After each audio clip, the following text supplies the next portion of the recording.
Comment bâtir une mentalité prospère? Suite. Père, je voudrais d'abord prier pour nous tous qui avons le privilège d'écouter ces enseignements. Parce que, Seigneur, pour la plupart, tout ce que tu nous enseignes au sujet de l'argent n'est pas en accord avec nos réalités. Nos réalités, Seigneur, pour la plupart, sont absolument négatives. Père très saint, et c'est très difficile pour quelqu'un qui vit exactement le contraire de ce que tu dis sur l'argent et sur la richesse, sur les biens matériels. C'est très difficile pour lui de croire. Père très saint, à cause de toutes les pressions qu'il subit, Seigneur, suite aux problèmes, aux difficultés qu'il rencontre, c'est absolument difficile pour lui de croire, Seigneur, en ce que ta parole dit. Mais ta parole est la vérité et tu es El Shaddai, tu es le Dieu Tout-Puissant. Tu es capable, Seigneur, par ta puissance. Même en ce jour, tu es capable, Seigneur, de faire un miracle dans la vie de ceux qui croient et qui pratiquent les lois. C'est pourquoi je prie, Seigneur, qu'à travers cet enseignement, tu donnes du courage, tu donnes du zèle, tu donnes de la foi à tous ceux, tant au Père Céleste, qui vivent des situations financières et matérielles contraires, difficiles. Je prie que tu leur inspires la foi nécessaire pour qu'ils croient en toi, car tu es le premier principe, Seigneur, de la foi. Toi-même, Dieu, tu es l'essence de la foi. Et ton amour pour ta création et pour tes enfants en particulier est, en nos Père Céleste, l'assurance que tu donnes à chacun que, Seigneur, même s'il est dans n'importe quelle situation, il peut être sauvé. Ton amour est comme une barrière entre nous et le mal pour quiconque croit. Inspire donc à chacun, Seigneur, Papa, inspire à chacun, Seigneur, cette foi-là. Inspire-lui ce courage. Redonne le moral à tous ceux qui sont découragés. Qu'ils croient que c'est possible et qu'ils pratiquent les lois pour accéder, Seigneur, à cette aisance, à ce bien-être que tu as voulu pour tout un chacun au commencement. Au nom de Jésus-Christ. Amen.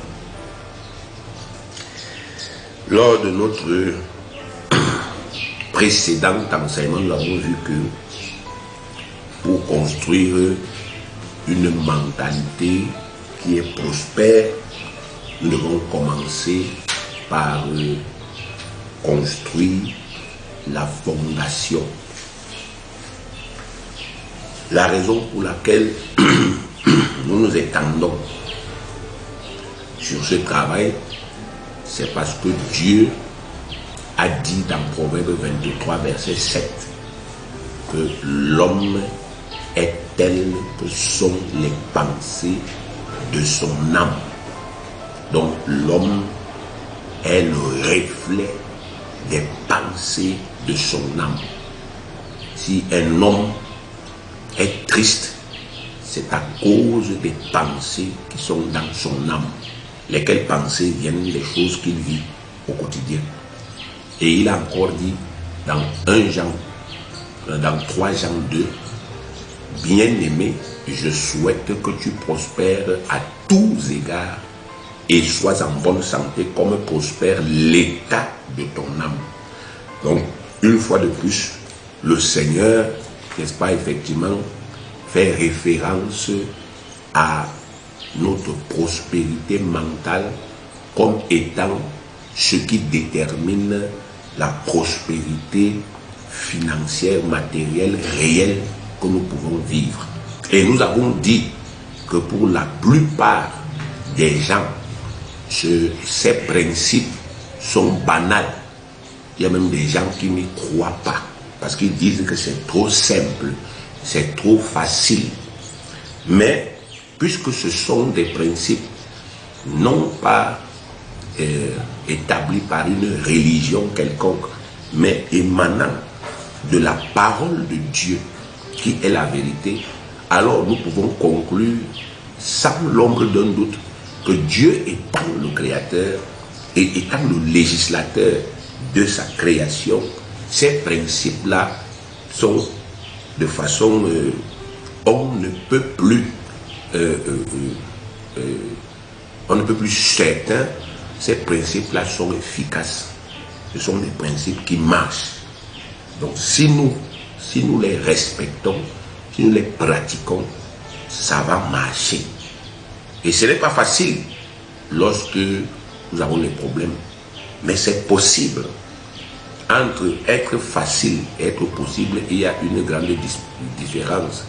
Une chose facile, c'est une chose aisée à faire. Et une chose possible, c'est une chose qu'on peut faire, même si ce n'est pas aisé. Donc, bien que la plupart du temps, nous passons par des moments difficiles, bien que, n'est-ce pas, effectivement, au fil du temps, ces difficultés financières et matérielles semblent, n'est-ce pas, effectivement, s'amplifier, se compliquer, bien que, pendant même que certains écoutent, ils sont dans des situations véritablement catastrophiques sur le plan financier et matériel. Dieu nous dit de croire, parce que ce sont des principes efficaces. Donc, l'homme est tel que sont les pensées de son âme, et l'homme, le Fils de Dieu, prospère proportionnellement à son état mental. Et nous avons vu que pour avoir une mentalité prospère, il faut commencer par accepter tout ce que Dieu nous dit au sujet de l'argent. Il faut avoir la même mentalité que Dieu au sujet de l'argent. Et cette construction, lors de notre dernier cours, nous avons vu, ça commence par la fondation. La question, n'est-ce pas, que la plupart des gens se posent, c'est pourquoi Dieu va-t-il me faire prospérer? Pourquoi est-ce que Dieu, pour quelle raison est-ce que Dieu va-t-il me faire accéder à des richesses, à des ressources que je ne mérite pas? Pourquoi est-ce que Dieu aujourd'hui, pour quelle raison Dieu peut-il me faire des faveurs aujourd'hui et qui me permettent de sortir de la précarité? Pourquoi Dieu peut-il me secourir aujourd'hui dans ma détresse financière? Et la question, cette question-là, bien aimé, elle est importante. Parce que souvenez-vous, nous sommes des êtres humains, n'est-ce pas, nés dans le péché et ayant vécu dans le péché, et même comme nous sommes déjà nés de nouveau, il nous arrive encore de commettre des péchés, donc de violer les lois de Dieu, même inconsciemment. Il nous arrive de faire des fautes. Donc notre conscience, bien aimé, retient nos péchés. Donc nous vivons en permanence avec la conscience de nos péchés. Or, vous savez que nous avons été conditionnés à réfléchir de façon dichotomique, puisque nous sommes des pécheurs, nous méritons des condamnations.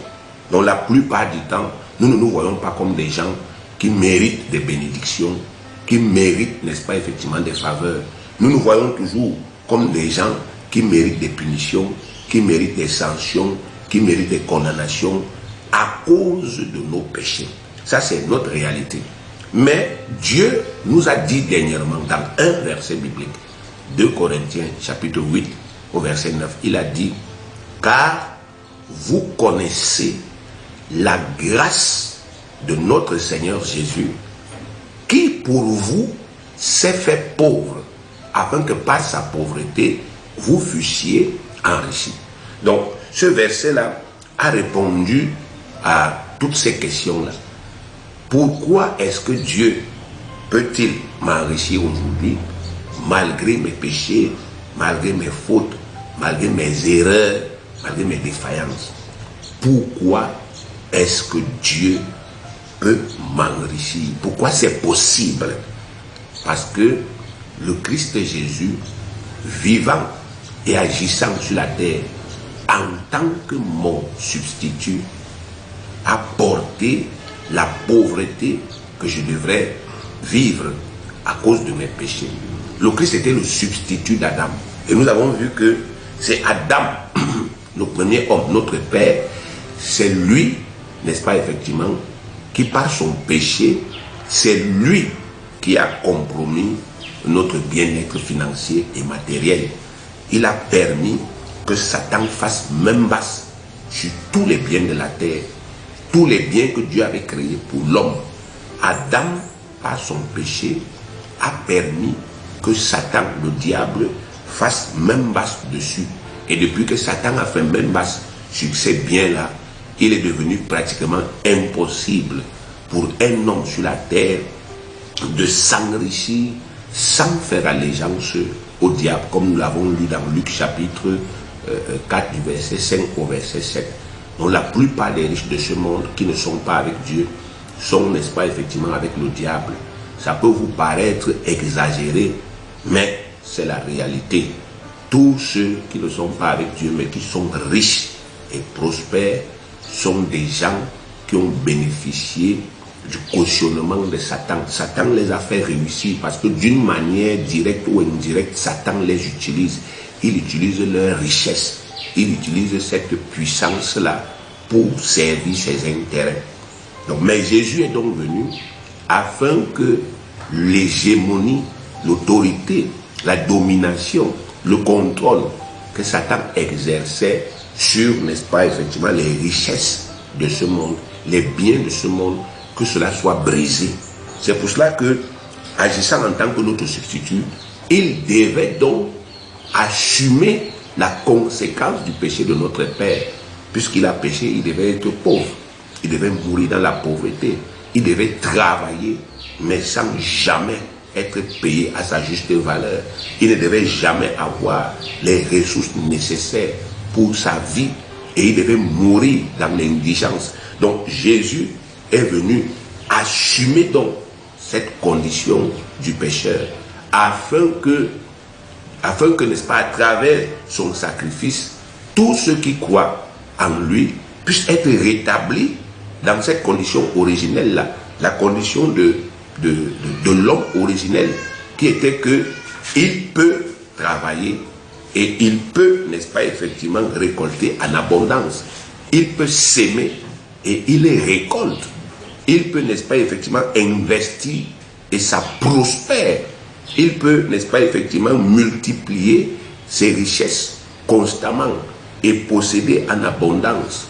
Il peut, n'est-ce pas, effectivement, même dans les situations les plus difficiles, il peut, grâce à la pratique des lois de Dieu, provoquer des bénédictions qui vont lui permettre de provoquer des phénomènes qui vont lui permettre de se connecter à des richesses. Donc c'était ça l'homme du commencement. L'homme du commencement pouvait, grâce à la pratique des lois de Dieu, aisément, sans rencontrer même d'obstacles, accéder aux richesses qui étaient sur la terre et vivre, n'est-ce pas, effectivement, de façon aisée. Voilà quelle était sa condition. Jésus est donc venu pour nous rétablir dessus. Donc à partir du moment où un enfant de Dieu, quelqu'un qui est né de nouveau, comprend que Jésus m'a fait une grâce, c'est bien écrit une grâce, ça veut dire une faveur que je ne mérite pas. Jésus m'a fait une grâce, laquelle il a accepté de vivre ma pauvreté, il a accepté de vivre ma misère, de vivre mon endettement. Il a accepté de vivre, n'est-ce pas, effectivement, mes faillites, afin que moi, je puisse être rétabli dans, n'est-ce pas, effectivement, la grâce que Dieu avait accordée à Adam au commencement, à savoir celle de prospérer et de posséder tous les biens dont j'ai besoin pour ma vie. À partir du moment où un enfant de Dieu a compris ça, Dieu dit qu'il a bâti la fondation d'une mentalité prospère. Mais aussi longtemps que quelqu'un n'a pas encore compris que c'est à cause de ça qu'il peut, n'est-ce pas, réussir. C'est à cause de ça qu'il peut, n'est-ce pas, effectivement, être sûr et certain qu'il peut prospérer. Dieu dit que sa mentalité n'est pas encore prospère. Chaque fois que vous vous référez à vous, quand vous vous référez à vous, vous faites une erreur. Parce que il y a beaucoup de choses dans vos vies qui sont des défauts, qui sont des défaillances, qui sont des péchés. Et Satan peut aussi s'appuyer dessus. Si vous référez à vous, vous dites, c'est parce que je suis ceci, ou bien que je suis cela, que je peux prospérer. Satan va aussi vous dire, tu as aussi fait telle chose, ou bien telle autre chose, sur laquelle je peux m'appuyer pour t'empêcher de prospérer. C'est pour cela qu'il ne faut pas, il faut éviter à tout prix de se mettre soi-même en avant. Il faut mettre en avant l'œuvre qu'on ne peut pas contester. Il faut mettre en avant le salut qu'on ne peut pas contester. Satan ne peut pas contester, n'est-ce pas, effectivement, l'œuvre de Jésus-Christ, parce que c'était une œuvre qui était parfaite. Jésus nous a sauvés de façon parfaite et incontestable. Il n'y a aucun démon, il n'y a aucun esprit, ni aucun homme, ni aucune loi, ni aucun gouvernement qui puisse contester avec l'œuvre de Dieu. Même si des gouvernements établissent des lois mauvaises sur la terre, la première chose qu'il faut savoir, c'est que ce n'est pas les lois de ces gouvernements-là qui priment. Ce n'est pas les lois coutumières qui priment. Ce n'est pas les lois traditionnelles qui priment. C'est les lois de Dieu. Le monde est avant tout une création de Dieu. Donc si vous croyez en Dieu et si vous pratiquez les lois de Dieu, alors même si les lois des hommes sont défavorables, vous allez percer et vous allez réussir, parce que Dieu est omnipotent et ne demande jamais l'avis d'un président avant de vous élever. Il a dit que le cœur du roi est comme un courant d'eau entre ses mains et il l'incline où il veut. Donc si c'est nécessaire que Dieu utilise même les gens qui ne le craignent pas, si c'est nécessaire qu'il utilise même les corrompus pour vous faire percer, il le fera, parce qu'il est le propriétaire de toute sa création. Donc c'est important, bien aimé, que vous compreniez ça. Mettez d'abord, en premier lieu, bâtissez dans votre tête cette certitude-là. Je peux prospérer grâce à la faveur imméritée que Jésus m'a faite en vivant toute la misère que je devais vivre sur la terre. En acceptant de vivre cette misère alors qu'il était juste, alors qu'il n'avait point de péché, il m'a libéré pour que je puisse de nouveau pratiquer les lois de Dieu sur la terre et prospérer à tous égards. C'est pour cela que nous avons pu lire Colossiens 1,12 qui dit « Rendez grâce au Père qui vous a rendu capable d'avoir part à l'héritage des saints dans la lumière. » Donc aujourd'hui, Dieu nous dit, à cause de l'œuvre de Jésus, nous sommes capables d'avoir part à cette richesse. Nous sommes capables d'avoir part à cet héritage. Nous pouvons y accéder. Donc on a le pouvoir d'y accéder en pratiquant les lois avec foi. On a le pouvoir. Donc au lieu de pleurer, au lieu de se lamenter, au lieu de se démoraliser, de se liquéfier mentalement à cause des problèmes, nous devons commencer par admettre que non, Jésus a payé et nous avons le pouvoir d'accéder à ces ressources. Même, j'insiste, même si nous sommes endettés, je ne suis pas en train de raconter des fadaises. Dans la Bible, il y a le récit d'une femme dont le mari était un serviteur de Dieu. La Bible dit que cet homme-là est mort en laissant son épouse endettée. Et le créancier est venu la sommer il est venu dire à cette femme, paye ce que ton mari me devait, ou bien dans tel nombre de temps, je viens te prendre, et toi et tes enfants, je vous vends. C'est un récit réel. C'est le récit d'une vie. Et je vous ai toujours dit que les gens dont les récits sont dans la Bible, la raison pour laquelle, bien aimé, ils luttaient, ce n'était pas pour que leur nom sorte dans la Bible. Ils luttaient parce que leur vie était en péril. Ils se battaient parce que ça n'allait pas. Et la seule façon pour eux de se battre, c'était d'utiliser les moyens que Dieu leur avait donnés. Et cette femme-là, au lieu de se démoraliser, au lieu de se liquéfier, au lieu de se plaindre, elle a fait une chose qui est simple, conformément à la loi de Dieu. La Bible dit que tous ceux qui servent Dieu méritent une rémunération. Donc elle s'est levée, elle allait voir celui qui représentait Dieu ce temps-là sur la terre en Israël, et c'était le prophète Élisée.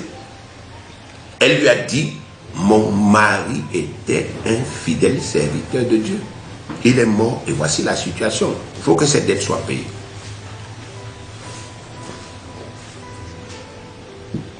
Et la Bible dit que Élisée a dit à cette femme, qu'est-ce que tu as? Elle a dit, j'ai un peu d'huile. Il a dit, ok, va chez toi, demande à tes voisins de te prester des fûts, des vases en grand nombre, et entre dans ta maison avec ton fils, ferme la porte, prends l'huile que tu as là, commence à verser dans ces fûts. Et la femme là est partie, elle a appliqué, n'est-ce pas, ce que l'homme de Dieu avait dit. Et qu'est-ce qui s'est passé? L'huile s'est mise à se multiplier. Donc elle versait et ça a rempli tous les récipients. Donc Dieu a créé une huile, certainement une huile parfaite pour cette femme.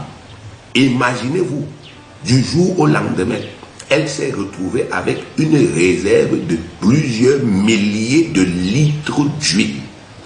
Elle est revenue voir l'homme de Dieu et lui a dit, vends l'huile, paye tes dettes avec une partie et avec le reste, vis toi et ton enfant. Vous voyez, ça c'est un récit. Ça s'est passé. Elle était aux abois. Sa vie était en péril. Mais Dieu a payé ses dettes. Donc ce n'est pas une fable. Le problème, c'est ce qui se passe dans notre morale. C'est ce qui se passe dans notre tête. La plupart du temps, quand nous vivons des problèmes, des pressions, bien aimés, nous nous liquéfions mentalement. Nous nous troublons mentalement. Nous perdons nos repères. Et nous ne référons plus à Dieu. Nous continuons, n'est-ce pas, nous commençons à nous débrouiller par tous les moyens. Et au lieu que notre situation puisse changer, ça s'empire. Mais dans ce récit, vous voyez effectivement que cette femme-là ne s'est pas troublée. Elle a fait ce qu'il fallait faire, la loi qu'il fallait faire. Elle a pratiqué cette loi. Il fallait référer à l'homme de Dieu pour lui rappeler qu'il y a une injustice qui a été commise. Un homme de Dieu qui a travaillé est mort endetté. Ce n'est pas normal. Ce n'est pas logique. Il a travaillé, peu importe ses péchés, il a droit à une rémunération. Et elle a été payée. Vous voyez, personne ne savait que pendant que cet homme travaillait, il était en train d'économiser pour sa femme et pour son enfant. Il travaillait pour Dieu diligemment. Il économisait. Il a fait des erreurs. Il a dû emprunter, ainsi de suite. Ce n'était pas la volonté de Dieu. Et il est mort à l'intérieur. Certainement, il n'a pas pu renouveler lui-même son intelligence, accablé par les dettes. Mais sa femme, bien aimée, sa femme a cru et elle a été délivrée et elle a eu un avenir. Donc, même si notre situation est critique, parce que souvent, quand notre situation est critique, nous sommes démoralisés et il faut que nous l'admettions. Nous sommes démoralisés, on est découragés. Parfois, on se met à critiquer Dieu.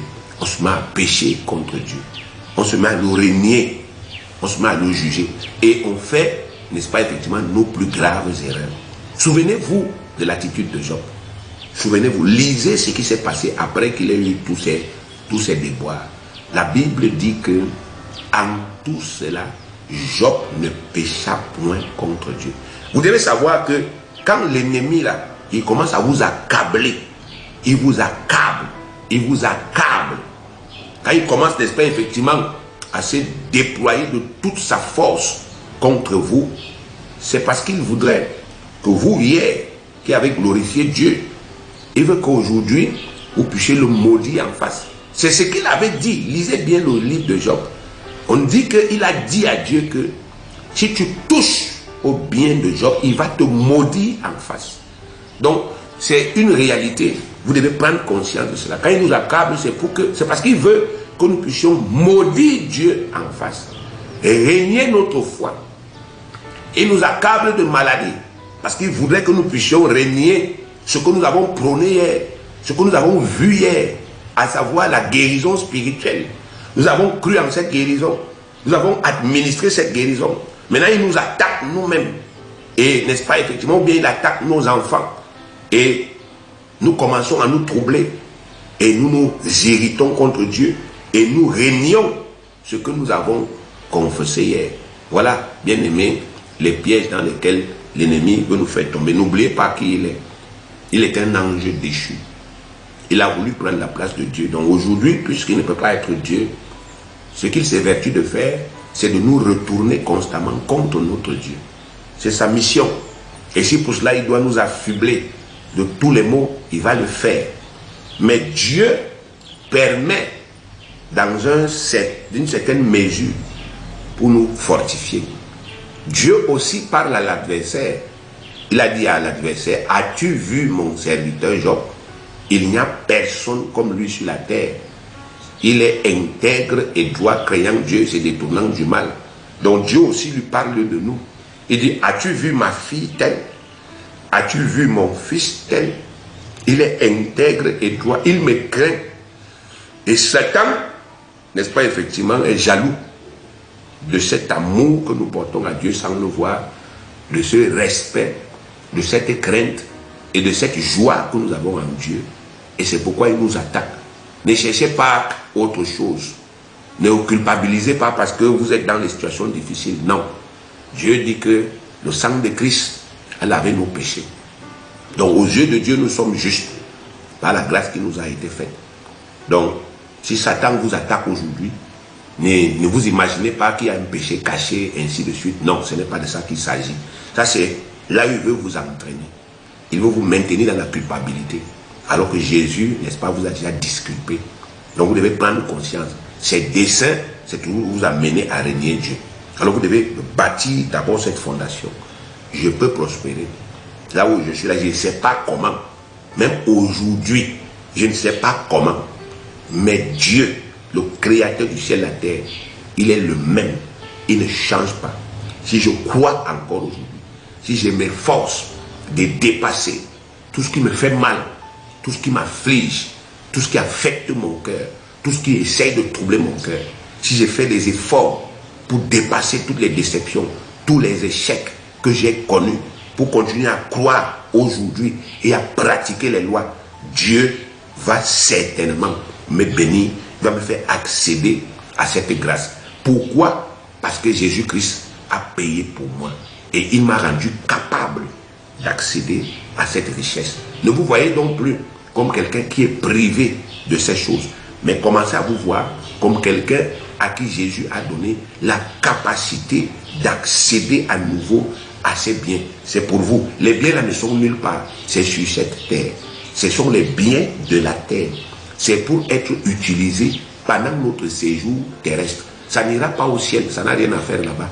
Donc c'est pour ici sur la terre. C'est pendant que nous sommes sur la terre que nous devons user de ces biens, posséder ces biens et user de ces biens pour notre propre bien-être et, n'est-ce pas, effectivement, pour la mission que Dieu nous a assignée. Vous connaissez 2 Corinthiens, chapitre 9, le verset 8, qui dit ceci.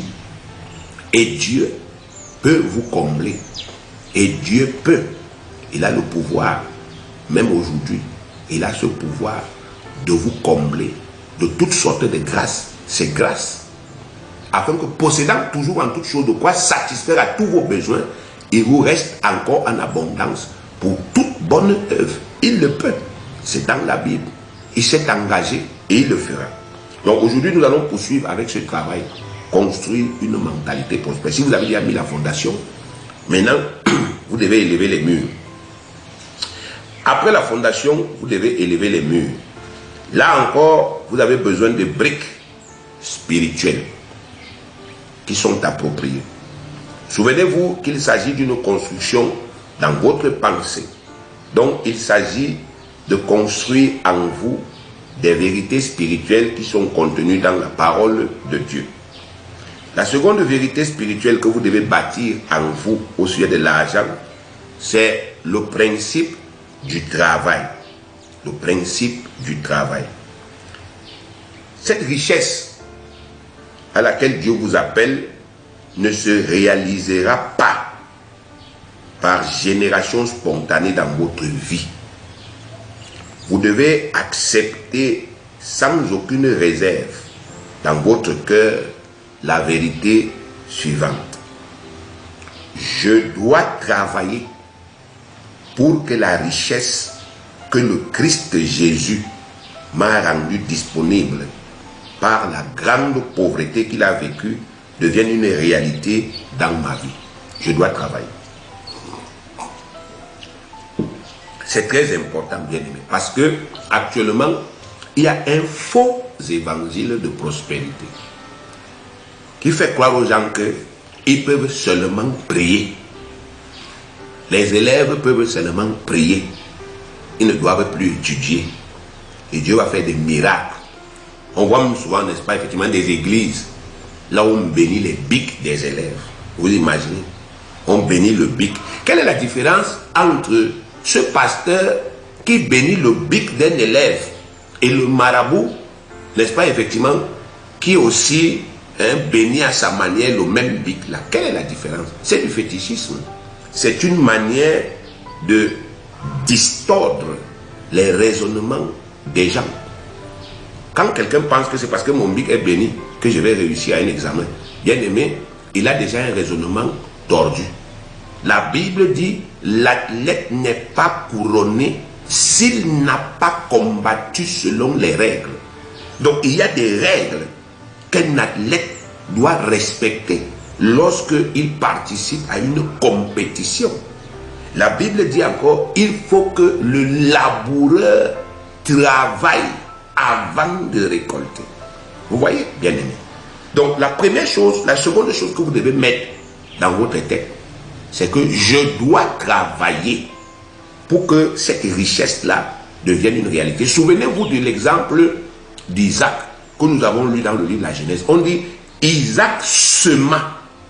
Il a semé et il a récolté cette année au centuple. Mais vous imaginez, s'il ne semait pas, comment il allait faire? Vous voyez? Il n'aurait pas pu récolter. Même dans le cas de Job, quand on dit que Dieu a béni Job, n'est-ce pas, au double, mais Job a recommencé à pratiquer l'élevage. Et Dieu l'a béni.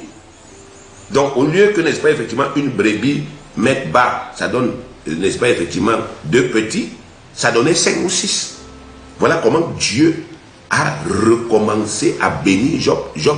Comment Dieu a béni le travail de qui? De Job. Et Job est rapidement redevenu, n'est-ce pas, extrêmement riche, doublement riche.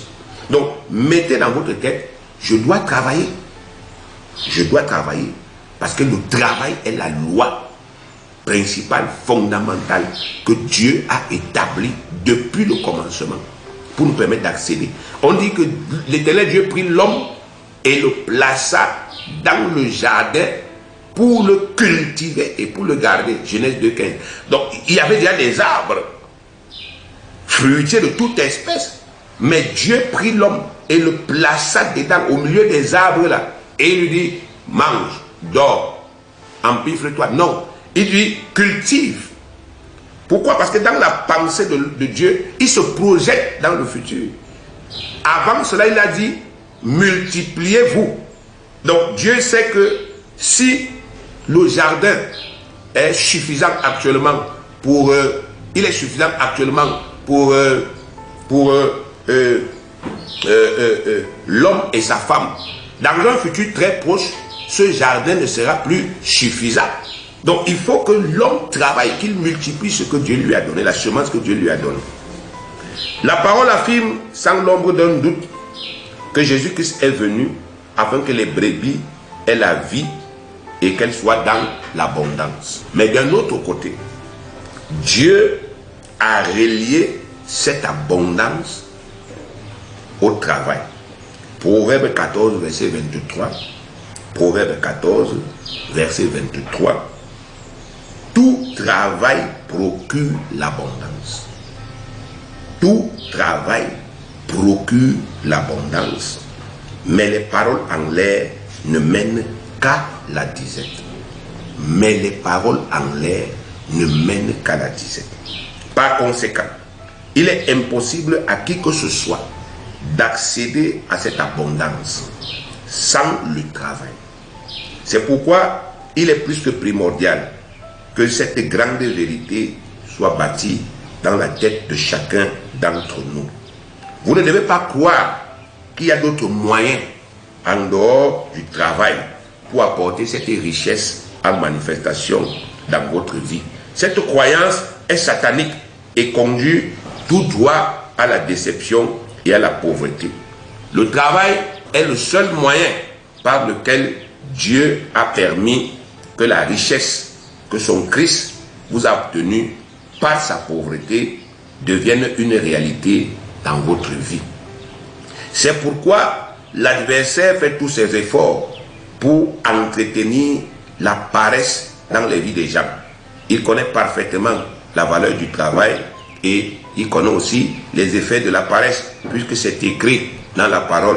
Proverbe 12, verset 27 dit ceci: le paresseux ne rôtit pas son gibier, mais le précieux trésor d'un homme, c'est l'activité. Vous voyez, le paresseux ne rôtit pas son gibier. Ce n'est pas qu'il n'a pas de gibier, c'est qu'il a le gibier, c'est-à-dire une bonne viande. Mais il mange mal parce qu'il est paresseux. Il est partisan du moindre effort. Proverbe 13, verset 4. L'âme du paresseux a des désirs qu'il ne peut satisfaire, mais l'âme des hommes diligents sera rassasiée. Proverbe 19, verset 15. La paresse fait tomber dans l'assoupissement et l'âme nonchalante éprouve la faim. L'âme comment?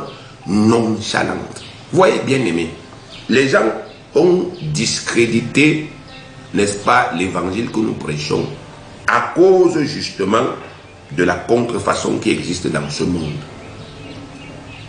Nous avons depuis un certain temps une recrudescence de fausses croyances, de fausses doctrines au sujet de la richesse dans de fausses églises. On vend des cailloux aux gens. Comment un homme normal qui croit en Dieu peut-il aller acheter un caillou dans l'optique, bien aimé, d'obtenir la prospérité à partir de ce caillou? Comment un homme normal peut-il acheter de l'eau en pensant que c'est cette eau qui va lui donner un pouvoir de réussir? Comment un chrétien normal peut-il acheter de l'huile, acheter des mouchoirs, acheter des porte-clés? Quelqu'un achète un porte-clés parce qu'il croit qu'en achetant un porte-clés, il aura un véhicule. À travers sa croyance, à travers cette croyance-là, il prouve déjà que sa mentalité est tordue. Donc il y a, n'est-ce pas, effectivement une pléthore de faux pasteurs aujourd'hui, bien aimés, qui escroquent les gens. Mais il faut que vous sachiez que si leur escroquerie marche, c'est parce que les gens aussi sont devenus malhonnêtes. Comment vous pouvez arriver dans une église, vous êtes endetté, on vous demande, n'est-ce pas, effectivement, de donner 1 million pour qu'on prie pour vous, afin que vos dettes de 50 millions soient effacées. Comment est-ce que cette prière va effacer votre dette dans la tête, n'est-ce pas, de votre créancier? Est-ce que Dieu est un voleur ou un malhonnête? Si vous avez des dettes, vous devez les payer. La première des choses, c'est de reconnaître que je suis endetté. je dois telle somme à telle personne, et de prier Dieu pour que les gens à qui vous devez soient patients, qu'ils ne vous fassent pas du mal, comme Satan pourrait le leur inspirer, qu'ils soient patients, qu'ils attendent jusqu'à ce que vous ayez des ressources pour les payer.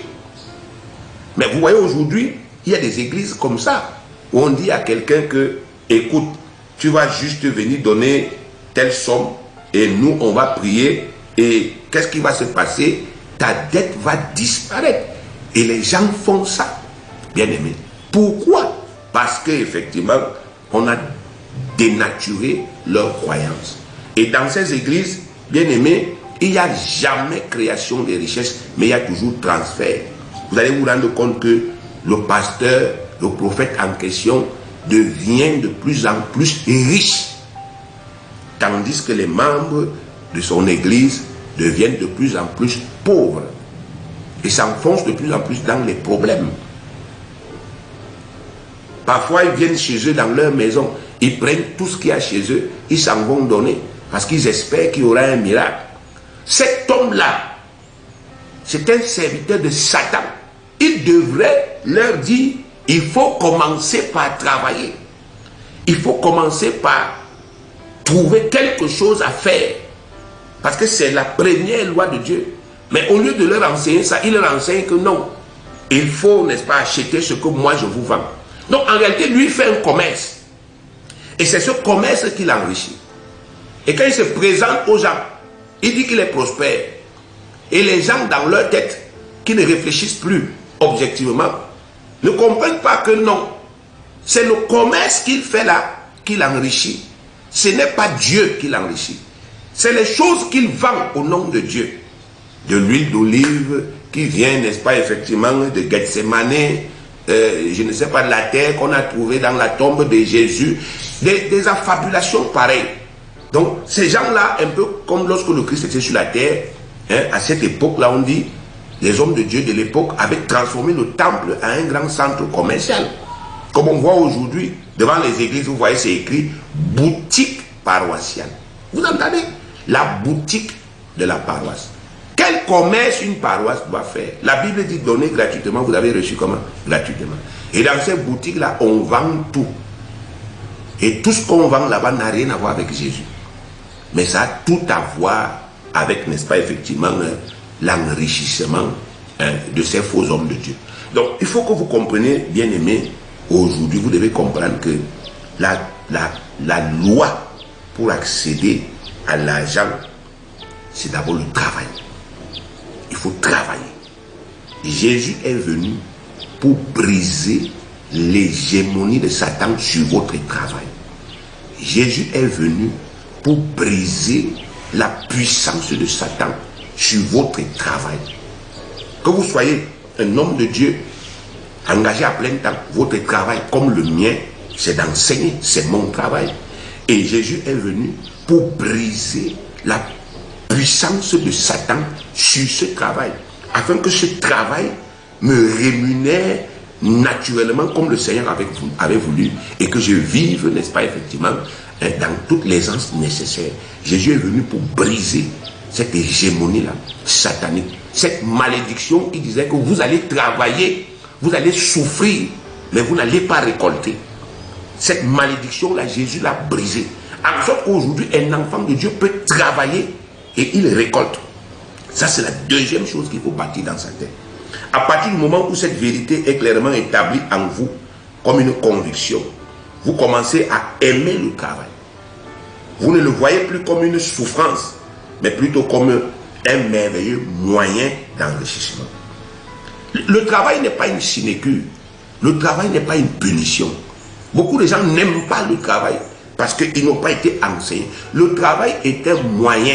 Au commencement, Dieu a donné à l'homme le travail. L'homme travaille. Avant même la malédiction, Dieu lui avait donné le travail. Regardez bien.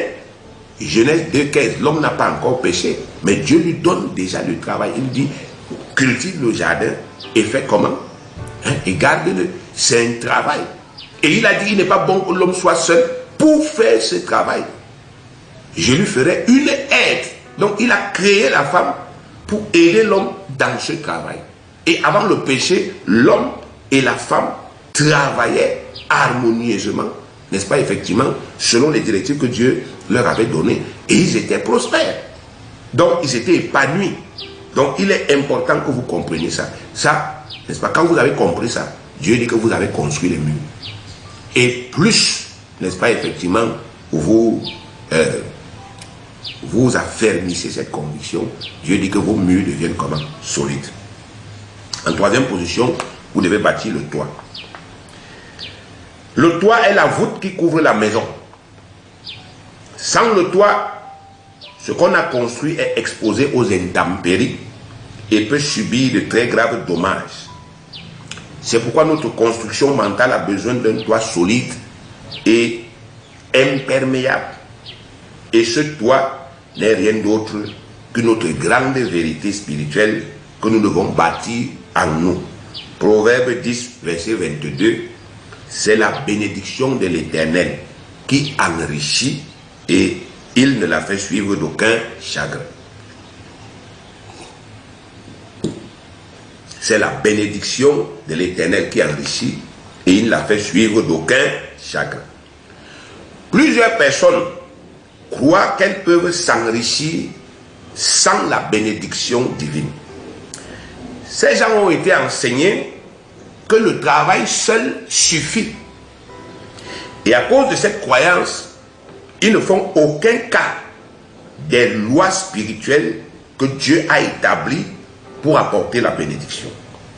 Ceci est une grosse supercherie de l'adversaire. Quelle que soit votre aptitude à travailler, quelle que soit l'importance de vos possessions, si vous ne bénéficiez pas de la bénédiction du Seigneur, vous ne connaîtrez que de graves chagrins. Psaume 127, le verset 1 à 2. Voici ce qui est écrit. Cantique des degrés de Salomon.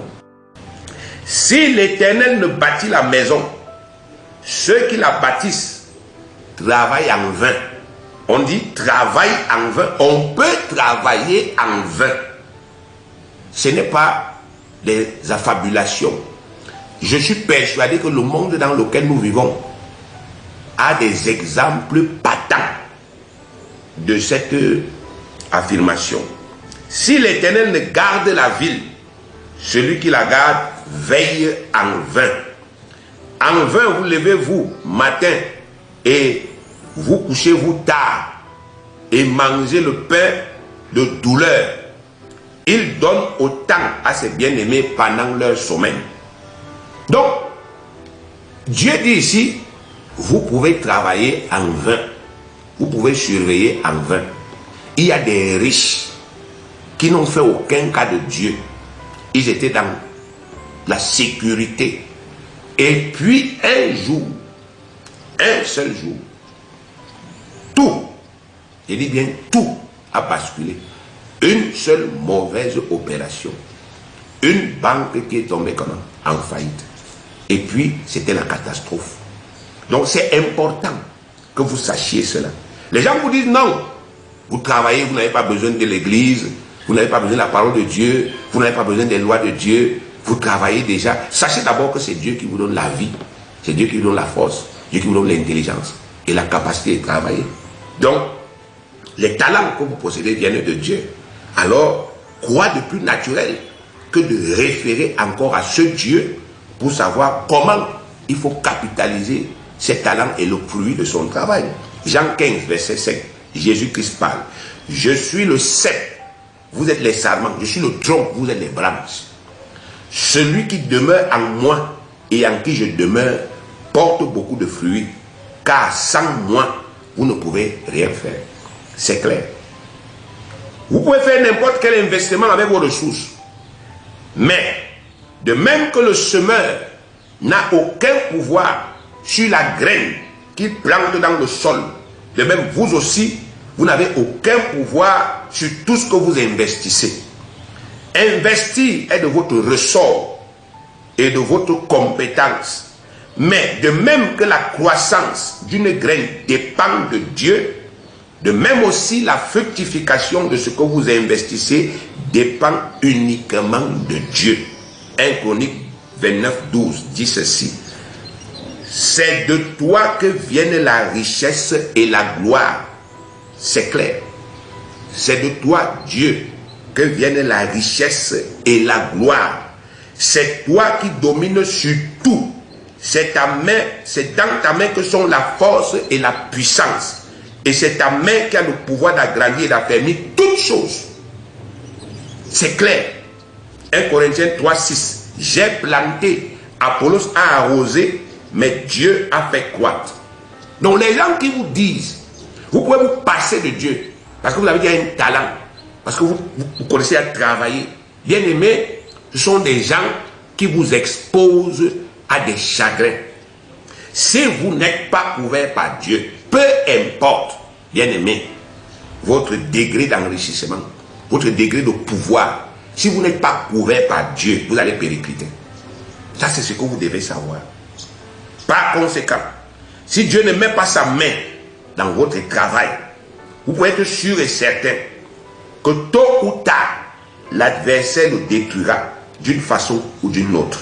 C'est pourquoi, non seulement vous devez admettre que seule la bénédiction de l'Éternel peut garantir la sécurité et la réussite financière, mais en plus, vous devez à tout prix savoir comment faire pour appeler sur vos entreprises cette bénédiction divine qui seule est capable de vous enrichir. Voilà, bien aimé, les deux, n'est-ce pas, effectivement, choses qu'il fallait comprendre aujourd'hui.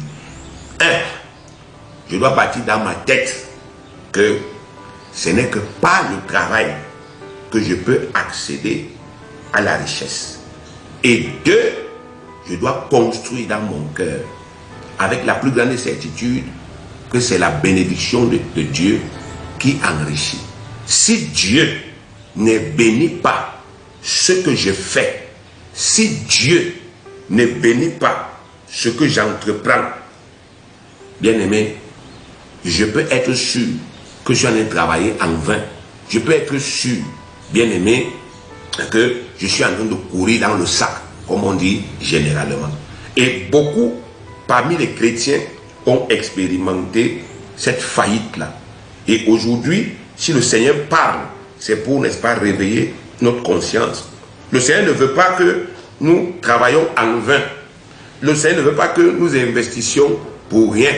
Le Seigneur ne veut pas que les biens que nous avons soient dissipés, soient volés, soient détruits. Le Seigneur ne veut pas ça. C'est pour cela qu'il nous instruit, il nous enseigne. Nous sommes sa famille, nous sommes les enfants de Dieu. Et en tant que Père parfait, Dieu est le Père parfait. Il n'est pas le Père parfait. Donc, il est parfait dans sa paternité. Et un de ses devoirs est d'instruire sa famille. Quand il nous instruit, et tous ceux qui pissent sur cette instruction, ils feront toujours faillite. Mais tous ceux qui humblement y croient et s'y soumettent, bien aimés, ils seront toujours bénis. Il dit que c'est moi, c'est ma bénédiction qui vous rend riche. Proverbe 10, 22. C'est ma bénédiction. C'est ma main que vous voyez là. C'est ma main qui a le pouvoir d'affermir ce que vous faites. Vous pouvez initier des grands projets évangéliques. C'est votre travail. Mais si Dieu ne met pas sa main dedans, ça va péricliter. Vous pouvez prendre votre argent. Vous s'aimez même pour Dieu. Mais si ce n'est pas en accord avec sa volonté, si vous ne respectez pas ses lois, ça va péricliter. Donc, il faut que vous mettiez ça en tête aujourd'hui, que si Dieu ne me bénit pas, je ne peux pas m'enrichir. Si Dieu ne met pas sa main et sa bouche dans mes entreprises, je ne peux pas réussir. Parce qu'il est le Tout-Puissant. Et parce que dans ce monde-ci, il y a un ennemi. 1 Pierre 5, verset 7, verset 8 dit, soyez sobres, veillez, votre adversaire, le diable, rôde comme un lion rugissant, cherchant qui il dévorera. Jean 10, 10, la partie A dit, le voleur ne vient que pour dérober, égorger et détruire. Donc, le voleur, c'est Satan. Il connaît voler. Même si votre argent est humainement sécurisé, il connaît voler.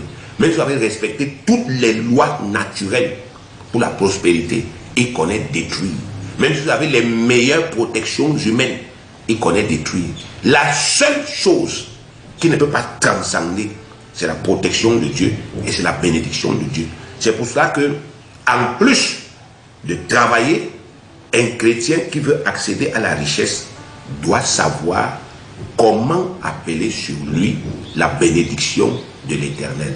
Et c'est là, donc, n'est-ce pas, effectivement, qu'interviennent toutes les lois qui sont prescrites dans la parole et qui vous seront enseignées lors de nos prochains cours. Que Dieu vous bénisse pendant que vous efforcez, n'est-ce pas, de construire cette mentalité-là qui consiste en 3 points. 1. Admettre que Jésus m'a fait grâce pour tous mes péchés. Il a porté mes malédictions. Je ne suis plus maudit, même si j'ai encore la conscience de mes péchés, mais je suis déjà béni. Jésus m'a fait grâce. Il a brisé la puissance, l'hégémonie de Satan sur moi et il m'a rendu capable d'avoir part à l'héritage des saints dans la lumière. C'est ce que je suis spirituellement. 2.